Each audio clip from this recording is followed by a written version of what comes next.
Bismillahirrahmanirrahim.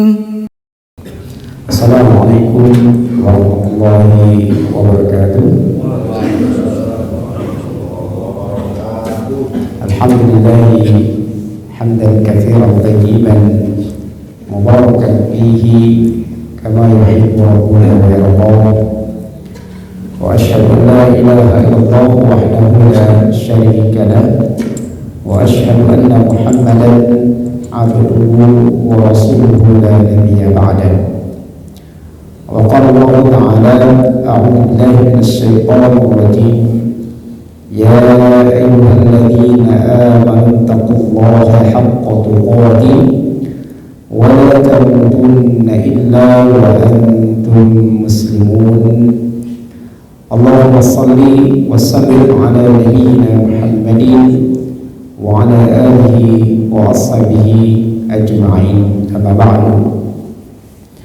Ikhwani wa akhwati fillah, jamaah salat subuh yang dimuliakan Allah Subhanahu wa taala.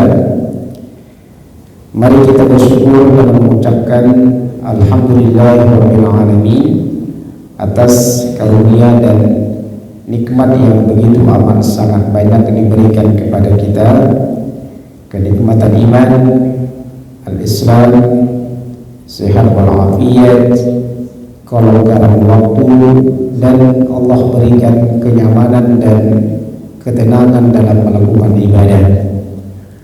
Mudah-mudahan kenikmatan ini mengantarkan kemuliaan kepada kita dunia dan akhirat. Salawat dan salam kita aturkan kepada Nabi kita yang mulia Muhammad Rasulullah sallallahu alaihi wasallam, pada para pengikutnya sampai yaumul qiyamah. Semoga kita semua mendapatkan syafaat darinya kelak pada hari kiamat. Amin ya rabbal alamin. Tema kita pada pagi ini berilmu tapi gemar bermaksiat. Punya ilmu tapi suka melakukan dosa dan kesalahan. Secara umum kita sudah pernah belajar di bangku SMA, mungkin lanjut S1, S2, S3, atau mungkin kita juga menambah ilmu di majelis taklim, di pengajian-pengajian, pindah dari majelis taklim satu lanjut ke majelis taklim yang lainnya. Atau mungkin kita sering menonton video melalui YouTube misalnya, yang sifatnya adalah tausiah, sifatnya adalah ilmu. Atau kita termasuk orang yang mungkin rajin membaca, namun sebagian dari kita suka melakukan maksiat, suka melakukan dosa. Maka tema kita pada pagi ini adalah sebuah nasihat untuk menjadi renungan, berilmu tapi mengapa masih gemar melakukan maksiat. Nah, jamaah muliakan, kita awali dengan apa itu maksiat. Di dalam lisan Arab dijelaskan, maksiat ini al-khuruju 'anil ta'ati wa mukhalifatul amri atau wa mukhalifatil amri. Dia keluar dari rel ketaatan dan dia melanggar perintah. Jadi ketaatan ini banyak, namun ketika dalam hidupnya dari pagi sampai tidur kembali, dia keluar dari ketaatan, secara otomatis dia melakukan maksiat. Ulama yang lain mengatakan al-ma'asi hiya tarkul ma'murati wa fi'lul muhadhdharati. Maksiat itu adalah meninggalkan hal-hal yang diperintahkan. Jadi kalau kita list perintah-perintah Allah ini amat sangat banyak sekali, dari detik ke detik, ya, menit, jam, seterusnya, itu amat sangat banyak perintah yang Allah sebutkan atau Nabi contohkan. Namun kita tinggalkan perintah itu, berarti kita bermaksiat, atau dia melakukan hal-hal yang terlarang, baik secara perkataan, perbuatan, atau mungkin pekerjaan hati. Ketika itu dilakukannya, berarti dia bermaksiat. Nah, ada kalimat maksiat, dosa, apalagi biasa keburukan, kejahatan. Nah, coba kita ungkap apa itu al-ithmu, dosa. Kalau kita merujuk kepada hadis Nabi sallallahu alaihi wasallam, hadis dari Imam Ahmad, kata Nabi, wal ithmu, yang disebut dengan dosa itu adalah ma lam taskun ilaihi nafsu, suatu perbuatan yang membuat jiwa kita ini tidak tenang, walau yatma'inna ilaihi qalbu, serta hati kita ini gak tentram. Jadi kayak merasa bersalah, merasa gelisah. Misalnya kita ngobrol, atau kita melakukan sesuatu, atau kita memikirkan sesuatu, sekian waktu kemudian membuat hati kita ini gak tenang, gelisah, gak tentram, berarti dia sudah atau sedang melakukan dosa. Walaupun barangkali wa in aftakal maftuna, orang lain bilang gak apa-apa itu. Nah, kita sering mau sama-sama teman begitu, teman kita bilang biasa itu gak apa-apa, tapi membuat hati kita gak nyaman, berarti kita sedang melakukan dosa dan maksiat. Makanya Nabi sallallahu alaihi wasallam mengatakan, fa innal khaira tumaninatun, setiap yang namanya kebaikan itu pasti mendatangkan ketenangan jiwa, ketentraman hati, kesejukan pikiran. Tapi sebaliknya, wa inna syarra ribatun, setiap dosa, setiap keburukan, kejelekan kecil, sekecil apapun itu pasti mendatangkan kegelisahan. Maka bisa menjadi hadis ini dalam kehidupan kita, dalam kehidupan berumah tangga. Kalau kita merasa tak tenang, merasa tidak tentram, walaupun kita ada segala-galanya, istri ada, anak ada, fasilitas ada, tapi gak tenang, boleh jadi kita sedang atau sudah melakukan dosa dan maksiat. Nah, jamaah Allah muliakan, terkadang dosa kecil itu bisa dikategorikan pelakunya menjadi pelaku dosa besar. Saat seperti apa? Kata Imam Ibnu Qayyim al-Jauziyah dalam Madarijus Salikin, saat seseorang melakukan dosa besar, misalnya dosa besar itu kata Al-Imam Ad-Dhahabi, ada yang mengatakan 4, ada yang mengatakan 7, ada yang mengatakan 70. Dalam kitab Al-Kabair beliau mengatakan bahwa dosa besar itu ada 70 jenis.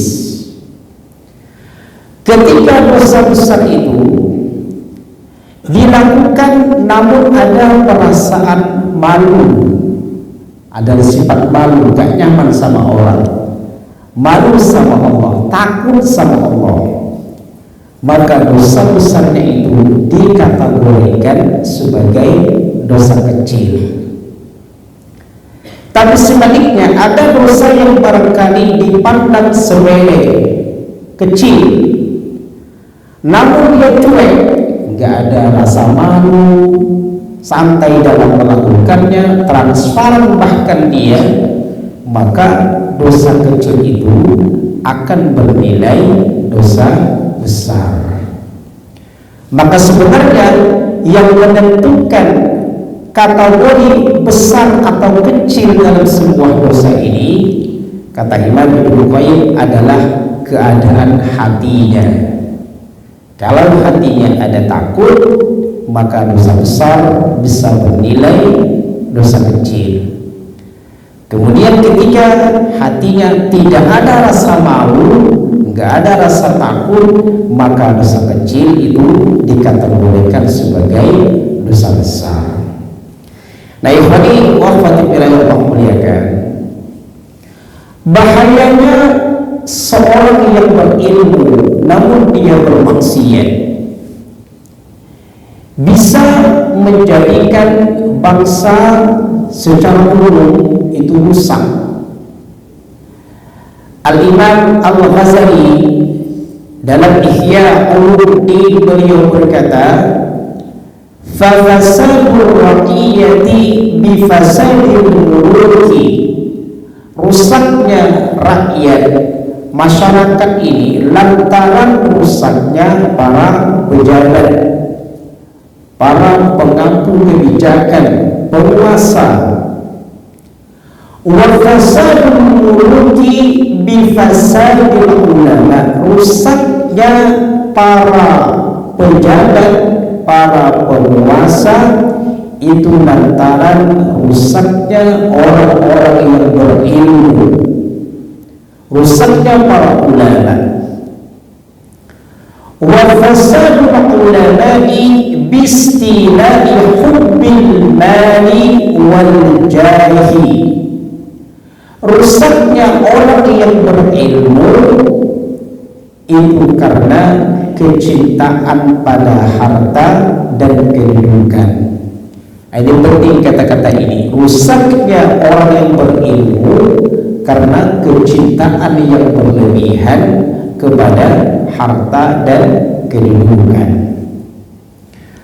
Makanya dalam kitab yang lain, Al-Imam Al-Ghazali misalnya menyebutkan di antara tanda-tanda orang yang berilmu, nomor 4, yaitu dia semakin zuhud kepada dunia. Artinya dunia ini dalam genggaman dirinya, bukan dia digenggam oleh dunia. Dia bisa memandu, mengatur dunia, bukan dia diatur oleh dunia. Wa yuqallilu min rahmatika fid dunya, semakin tipis kecintaannya kepada dunia. Wa yazidu fi rahmatika fil akhirah, dan semakin bertambah cintanya kepada akhirat. Itulah tanda-tanda orang yang berilmu. Maka hari ini di antara musibah orang-orang yang berilmu, dia terlalu meletakkan cinta kepada dunia dan jabatan, pangkat dan jabatan. Maka ini sebuah renungan juga untuk kita. Perkataan Imam Al-Ghazali, rusaknya para ulama karena kecintaan mereka kepada harta dan kedudukan. Bahkan kalau orang berilmu sudah sangat cinta kepada harta, juga gila dengan kedudukan, kata Imam Al-Ghazali, maka dia tidak akan kuasa menguasai, mengawasi hal-hal kecil. Ketika hal-hal kecil saja dia nggak bisa, mana mungkin dia bisa melakukan perkara-perkara yang besar. Maka kita amat sangat menyedihkan sebagian kecil orang-orang berilmu hari ini, dia begitu gila dengan dunia, begitu gila dengan kedudukan. Kemarin ada evaluasi beberapa dai yang dia mondar-mandir dari Jawa, Sumatera, Aceh dan seterusnya. Kata mereka, dia menemukan di meja manapun itu, di meja kerja, di meja makan, ketika santai, rata-rata kumpulnya itu berbicara masalah dunia semua, bicara tambang, macam-macam itu. Padahal kumpulan para ulama. Maka oleh jadi inilah yang menyebabkan rusaknya bangsa. Orang berilmu saja sedikit sekali berpikir tentang bagaimana perbaikan akidah umat, akhlak umat, tapi dia berbicara tentang masalah dunia. Nah, ini musibah. Makanya Sufyan Ats-Tsauri, ulama pada abad kedua Hijriyah, sebagaimana tertulis dalam kitab Al-Adab Syar'iyyah, mazdada rajulun ilman, ketika seseorang yang semakin bertambah ilmunya, fazdada minad dunya qurban, namun dia semakin cinta dengan dunia, semakin dekat dengan dunia, illa zdada minallahi dan berarti dia semakin jauh dengan Allah Subhanahu wa ta'ala. Nah, ini tinggi secara akademisi, kita makin tinggi, S1, lalu S2, lalu S3, tapi makin gila dia dengan dunia, hati-hati, itu bertanda dia semakin jauh dengan Allah Subhanahu wa ta'ala. Maka kita yang awam ini, atau mungkin kita yang dipandang berilmu ini, jangan terbiasa berteman dengan pelaku maksiat, berbahaya sekali. Kata sahabat Nabi Umar bin Khattab radhiyallahu anhu, "Wahdar saliqaka illa al-amin, wa la amina illa man yakhshallah." Hati-hati kamu dalam memilih teman. Bertemanlah dengan orang yang amanah, dan tidak ada yang bisa amanah kecuali mereka takut kepada Allah Subhanahu wa ta'ala. Maka Imam Al-Hambali mengatakan, yang disebut orang berilmu yang sesungguhnya itu adalah mereka yang takut kepada Allah. Inilah maksud ayat innama yakhshallaha min ibadihi al-ulama. Hanya saja orang yang berilmu lah yang takut kepada Allah Subhanahu wa ta'ala. Nah, janganlah muliakan, Sufyan bin Uyainah, seorang ulama abad kedua Hijriyah, berkata, ihdaru fitnatal alimil fajir, hati-hati kalian, waspadalah kalian dengan bahaya orang-orang yang berilmu namun suka bermaksiat. Maksiat ini banyak ya, mata, panca indera, potensi bermaksiat. Bahkan diam bisa juga bermaksiat. Berpikir juga potensi bermaksiat. Waspada dengan orang yang berilmu dan dia bermaksiat. Wal abidil jahili, dan juga orang yang hebat dalam ibadah namun dia tidak punya ilmu. Fa inna fitnatahum fitnatun likulli maftun, kata beliau, bahaya dua kelompok manusia ini amat sangat banyak. Bahaya orang berilmu namun dia suka bermaksiat, bahaya orang yang hebat dalam ibadah namun dia punya ilmu. Kata beliau, kalau kita mau menentukan rusaknya umat ini lantaran dua kelompok manusia ini, berilmu namun bermaksiat, beribadah namun tidak punya ilmu. Nah, man fasada minal ulama'i fafihi syabahun minal yahudi. Siapa saja yang rusak dari kalangan orang berilmu, berarti pada dirinya ada kesamaan dengan orang-orang Yahudi. Wa man fasada minal ubadi fafihi syabahun minan nasara. Siapa saja yang rusak dari kalangan ahli ibadah, maka serupa dengan mereka orang-orang Nasrani. Apa alasannya? Kata Imam Ibnu Qayyim al-Jauziyah, karena orang Nasrani ini secara umum dia beribadah namun tidak dilandasi dengan ilmu. Sementara orang Yahudi dia ngerti tentang hukum, ngerti tentang ilmu, baik benar dia ngerti, salah benar dia tahu, tapi ditabraknya pengetahuannya itu. Maka ada kesamaan orang yang berilmu namun dia bermaksiat dengan orang Yahudi, ngerti tentang ilmu tapi tidak mengamalkan ilmunya.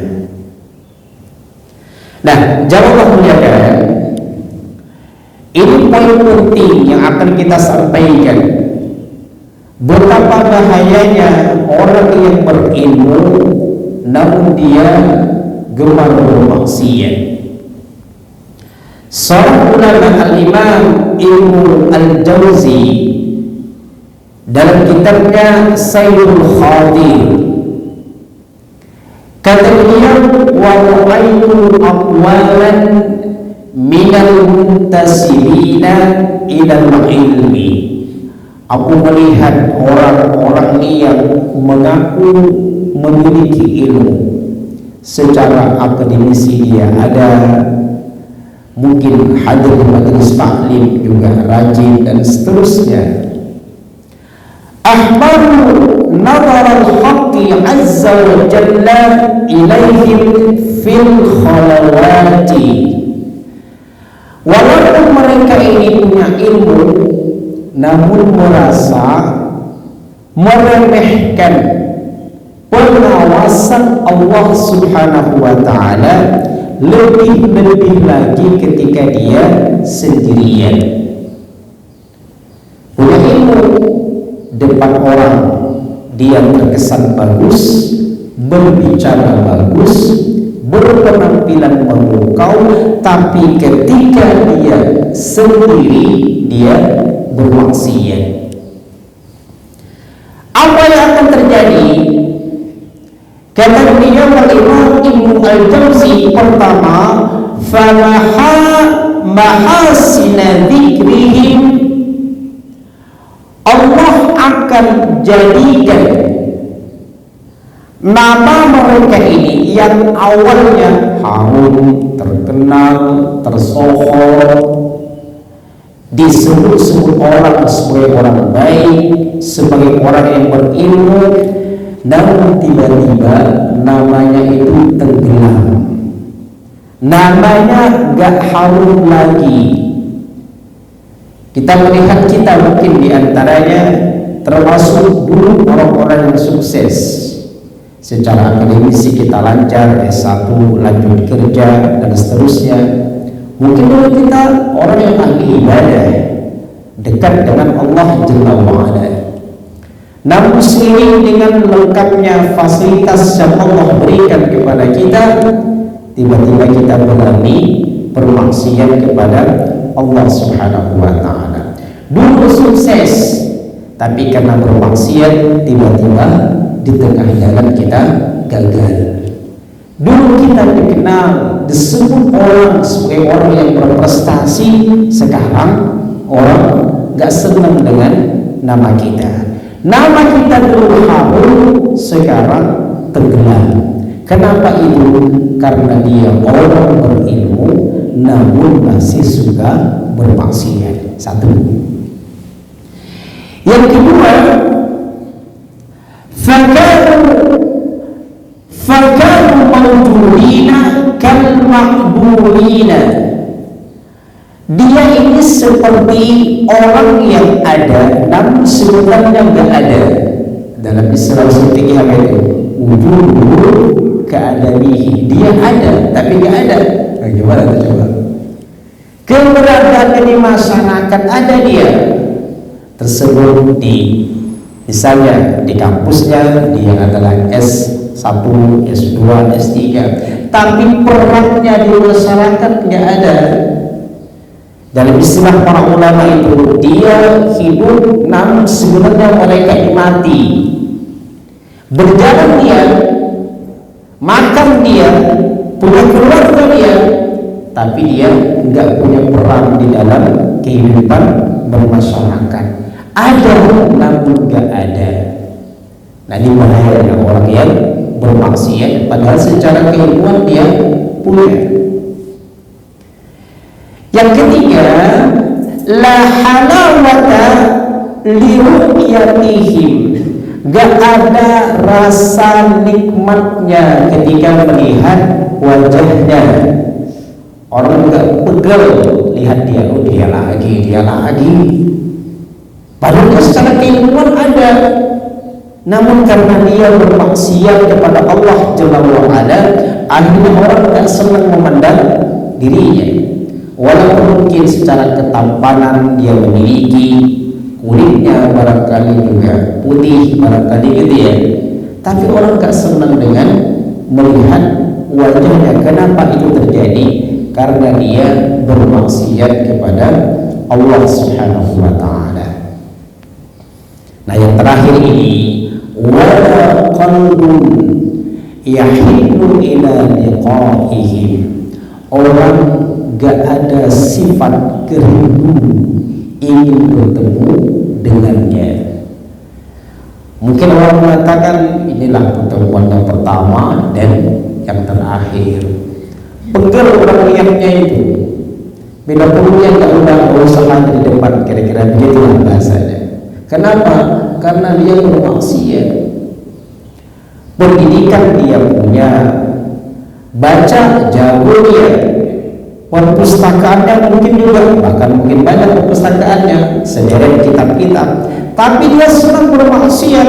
Orang itu nggak ada kerinduan untuk, padahal dia adalah pelaku maksiat. Dan ini yang dikhawatirkan oleh para sahabat radhiyallahu anhu. Kata dia, inna akhwafa ma akhafu alaikum al-munafiqul alim. Yang paling aku khawatirkan terhadap kalian adalah orang-orang yang berilmu namun dalam hatinya bersemai kemunafikan. Punya ilmu tapi wajahnya dua. Lisannya berkata ayo ke surga, namun kakinya melangkah ke neraka. Ada orang yang lisannya, wajahnya menampakkan yang terbaik, namun ketika tidak ada orang, dia bermaksiat kepada Allah. Qalu kaifa yakunu al-munafiqu aliman, kok bisa ada orang berilmu namun munafik? Jadi kata Al-Imam Al-Ghazali tadi, di antara tanda orang berilmu atau dia seluruh orang berilmu adalah mayazimu fi khawfika minallahi ta'ala. Bertambah ilmunya, bertambah juga ketakutannya kepada Allah Subhanahu wa ta'ala. Semakin sering ngaji, semakin takut dia. Makanya takut itu penting kepada Allah Jalla wa'ala. Kalau kita sudah takut, tidak mungkin bermaksiat. Maka boleh jadi sifat takut ini dicabut sehingga orang walaupun dia ngerti tapi masih bermaksiat. Nah, Umar berkata, ada orang yang yatakallamu bil hikmati, kalau ngomongnya sepertinya bijaksana sekali, wa ya'malu bil syukuri namun perbuatannya mengingkari apa yang dia katakan. Ngomongnya benar tapi tingkah lakunya enggak sesuai dengan perkataannya. Jadi ibaratnya dalam bahasa orang tua kita ini ibarat api panggang jauh dari api. Dia ngomong apa, tingkah lakunya seperti apa. Makanya orang yang panggang jauh dari api dalam membina umat nggak bisa, dalam mengatur sebuah organisasi nggak bisa. Gimana kalau kita mau makan sate, kira-kira gitu bahasa sederhananya, ya apinya jauh, dagingnya di mana, nggak akan matang-matang. Sama juga kalau kita menjadi pemimpin, kita menjadi atasan, omongan kita kemana, tingkah laku kita seperti apa, maka nggak akan jadi penerus, nggak akan ada regenerasi yang baik. Nah, ikhwani wa akhwati fillah, ya kan? Dosa dan maksiat yang kita lakukan ini bisa menghilangkan ilmu yang sudah kita pelajari. Hati-hati ini. Makanya kita kadang-kadang dikit-dikit lupa gitu ya.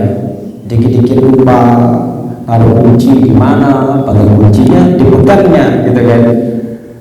Dia naruh HP di mana, padahal HP-nya dipegangnya. Mana HP saya?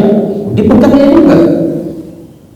Itu lantaran boleh jadi, walaupun para ilmu mengatakan mungkin karena umur, ya karena faktor yang lain, tapi secara umum kalau kita timbang secara syar'i seperti ungkapan sahabat Nabi Ibnu Mas'ud radhiyallahu anhu, orang yang sering lupa itu boleh jadi karena dia sering bermaksiat.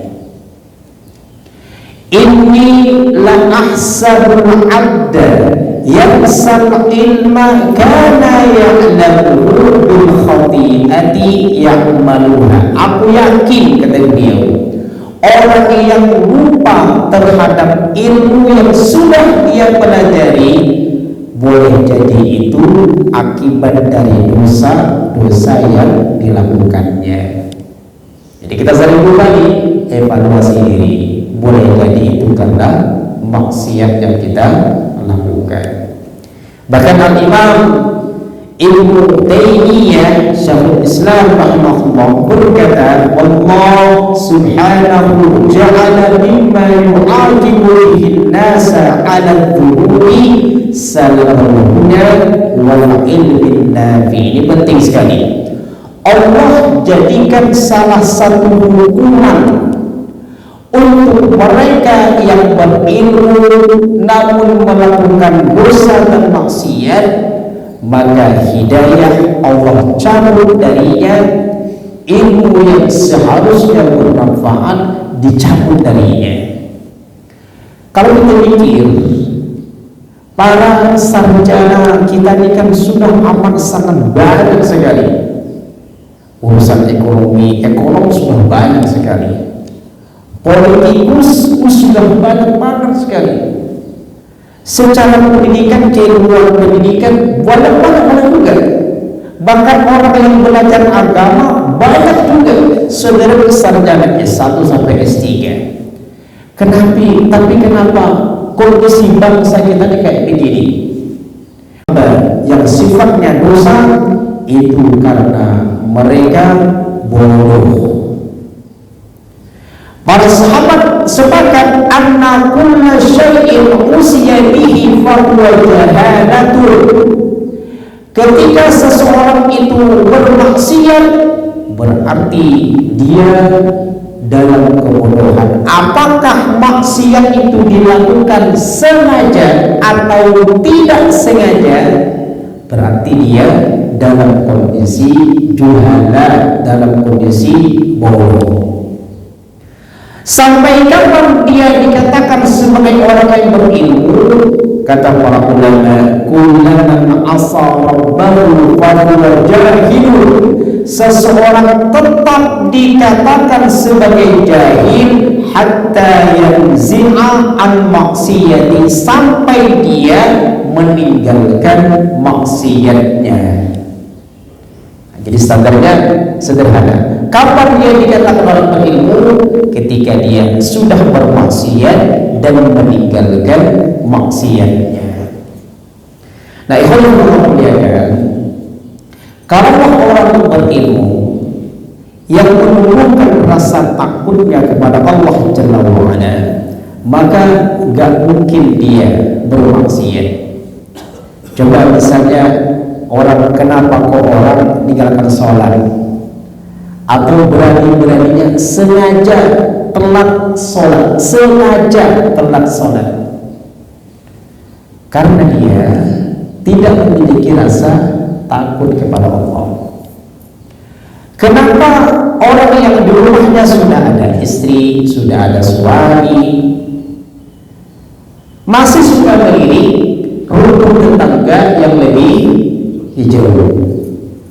Karena tidak ada sifat takutnya kepada Allah Subhanahu wa ta'ala. Gajinya ada, banyak bahkan, tapi kenapa dia suka minum, suka makan yang haram, padahal yang halal ada? Tidak ada rasa takutnya kepada Allah Subhanahu wa ta'ala.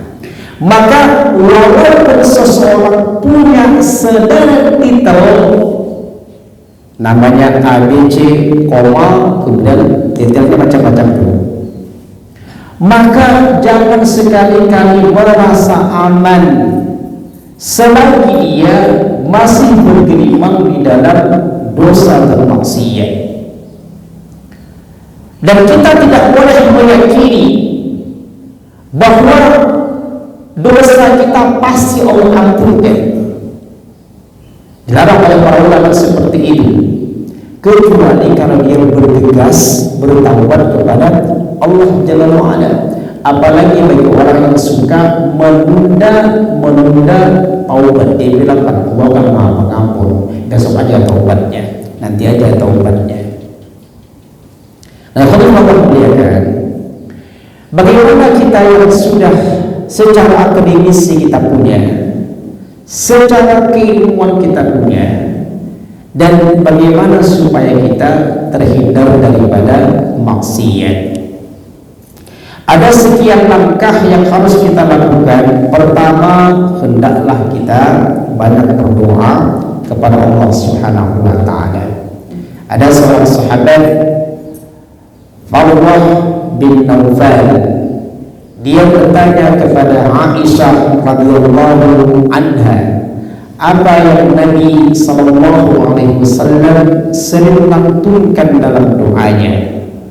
Maka Aisyah berkata, Rasulullah membaca doa ini. Doa ini saya kira sering dibaca saja. Allahumma inni a'udzu bika min syarri ma 'amiltu wa min syarri ma lam a'mal.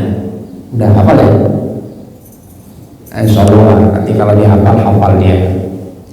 Allahumma inni a'udzu bika min syarri ma 'amiltu. Ya Allah, aku memohon perlindungan kepadamu dari keburukan apa yang sudah aku kerjakan. Wa min syarri ma lam a'mal, dan juga keburukan dari apa yang belum aku kerjakan. Ini salah satu doa saja. Kalau kira-kira gak hafal doa redaksi bahasa Arabnya, silakan berdoa dengan bahasa masing-masing. Intinya kita berdoa kepada Allah dari keburukan apa yang sudah dan belum kita lakukan. Ini yang pertama, banyak berdoa. Yang kedua, ingatlah bahwasanya dosa ini gak gratis, harus dibayar. Dibayar dengan apa? Dampaknya besar. Dampak yang diakibatkan karena dosa dan maksiat lebih lagi bagi mereka yang sudah berilmu. Di antaranya, wa may ya'sillaha wa rasulahu wa yata'adda hududahu yudkhilhu nar. Ini hati-hati. Kata Allah Jalla wa'ala, siapa yang mendurhakai Allah, mendurhakai nabinya, melanggar ketentuan-ketentuannya, Allah akan masukkan dia ke api neraka, khalidan fiha, kekal dia di dalamnya, walahu adzabun muhin, dan baginya siksa yang menghinakan. Jangan sepelekan ini. Kalau dia tak sempat bertobat, hati-hati.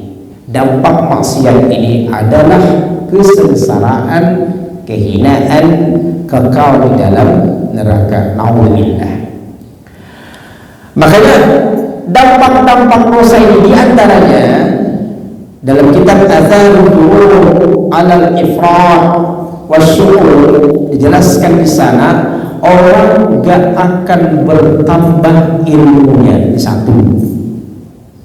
Nah, kita bisa disampaikan kepada anak kita, terutama mereka yang belajar gitu ya, ingin bertambah ilmu, diantaranya misalnya banyak berbakti kepada orang tua, rajin sholat, rajin baca Quran, supaya ilmunya bertambah. Sebaliknya, kalau dia bermaksiat, boleh jadi itulah yang menyebabkan ilmunya nggak bertambah. Yang kedua, akan menghalangi rezekinya. Jadi kemiskinan yang barangkali muncul di keluarga kita, miskin itu maksudnya merasa kurang, itu karena dosa. Karena yang namanya orang taat, orang yang bertakwa itu sudah pasti rezekinya akan datang dari arah yang tak terduga-duga. Miskin dia lantaran dosa dan maksiat. Bahkan taksirul umuri alal asi, kesulitan dalam hidupnya bermunculan. Problem kecil dalam keluarga enggak terselesaikan. Ada gesekan dengan tetangga enggak terselesaikan. Di kantor kita ada gesekan juga dengan teman, dengan atasan, juga jadi masalah. Kenapa itu terjadi? Boleh jadi karena dosa. Hirman taati, susah untuk melakukan kebaikan. Coba kita merenung, kenapa kita susah bangun malam? Kenapa kita susah istiqomah dalam sholat? Kenapa berat melakukan qobliyah dan ba'diyah? Boleh jadi karena dosa. Bahkan Al-Hasan Al-Basri pernah berkata, aku sekitar 6 bulan susah untuk melakukan salat malam. Dia merenung, itu karena dosa. Dan dosa ulama zaman dulu itu sederhana sekali. Ketika dia ditanya, kira-kira dosa apa yang kamu lakukan? Dia mengatakan, aku pernah melihat orang menangis. Kata dia menangis itu pura-pura. Jadi dosa itu begitu saja, menganggap orang nangisnya pura-pura, menyebabkan apa? Dia kesulitan untuk bangun malam. Nah, sementara dosa kita barangkali dari detik ke detik, menit, jam, dan seterusnya, dosanya pindah-pindah lagi, ganti-ganti lagi. Barangkali itu yang membuat kita susah untuk melakukan ibadah. Dosa yang banyak menyebabkan hati kita tertutup. Ibaratnya kalau nampan harusnya terbuka begini, bisa air masuk, tapi nampannya terbalik. Ada hidayah, ada nasihat, ada kebaikan, nggak tersampaikan. Karena apa? Karena dosa. Bahkan bumi akan tenggelam, hati-hati, karena pelaku dosa. Perpecahan dan pertikaian dalam masyarakat, al-ikhtilafu wal tamazzuq terjadi. Kenapa? Dosa. Jadi secara teori kita bisa menyatukan bangsa, secara teori bisa. Tapi kalau dosa masih bertebaran, maka rasanya sulit sekali untuk menghindarkan pertikaian dan perpecahan. Kenapa kekuatan militer orang dulu kuat? Ketaatan. Kenapa pasukan seseorang itu kalah? Boleh jadi karena dosa. Orang yang bermaksiat hina di hadapan Allah, hina di hadapan manusia. Dan penyakit-penyakit hari ini ada serakah, hilang arah, hidup tak tentu karena dosa. Coba kita lihat di sini. Jadi Allah Subhanahu wa taala mengatakan, awalam yahdil ladzina yarithuna al-ardha min ba'di ahliha allau nasha'u asabnahum bidhururihim wa naqba'u ala qulubihim wa hum la yasma'un. Apakah belum jelas bagi orang yang mewarisi suatu negeri setelah dulu penduduk lenyap, bahwa kalau kami menghendaki pasti kami siksa mereka karena dosa-dosa. Kenapa sebuah daerah, sebuah masyarakat, sebuah negeri Allah timpakan siksa? Di antaranya penyebabnya adalah dosa. Ma nazala al-bala illa bidhanbi. Kata sahabat Nabi Ali bin Abi Thalib radhiyallahu anhu, tidaklah Allah turunkan bala kecuali karena dosa. Wa la rufi'al bala'u illa bi taubatin, dan tidak mungkin bala ini terangkat kecuali pelaku dosa itu bertaubat kepada Allah Jalla wa Ala. Kemudian orang yang bermaksiat walaupun secara keilmuan dia ada, maka akan menyebabkan wajahnya menggelap. Inna lisayyiati sawadan fil wajhi. Yang kedua, wa dhulmatan fil qabri, gelap nanti alam kuburnya. Yang ketiga, wa wahnan fil badani, fisiknya rentan dengan sakit. Kenapa kita sering sakit? Boleh jadi karena bermaksiat.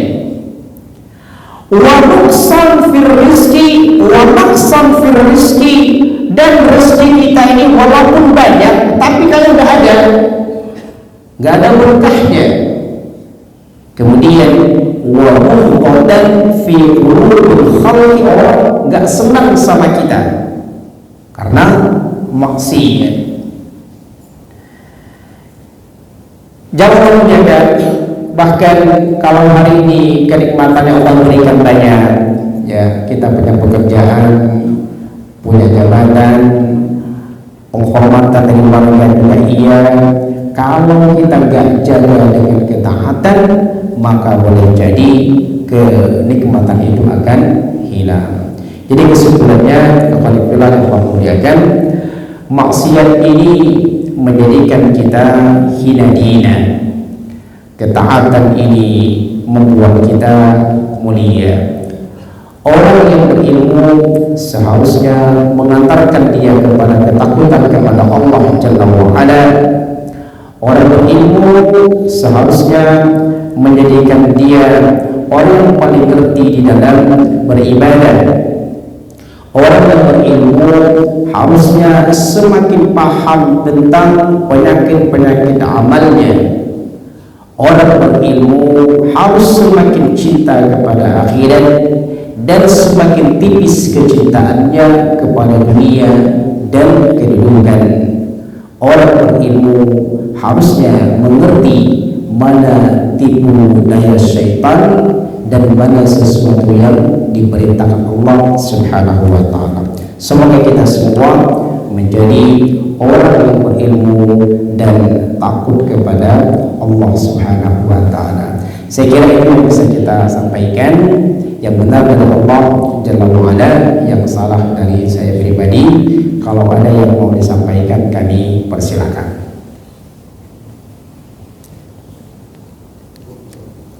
Baik, Bapak Ibu muliakan, semoga Allah Subhanahu wa taala memudahkan kepada kita untuk mendapatkan ilmu yang berguna dan dijauhkan kita dari dari ilmu yang tidak berguna. Kita tutup dengan hamdalah dan kafaratul majlis. Alhamdulillahirabbil alamin. Subhanakallahumma wa bihamdika asyhadu an la ilaha illa anta astaghfiruka wa atubu ilaik. Assalamualaikum warahmatullahi wabarakatuh.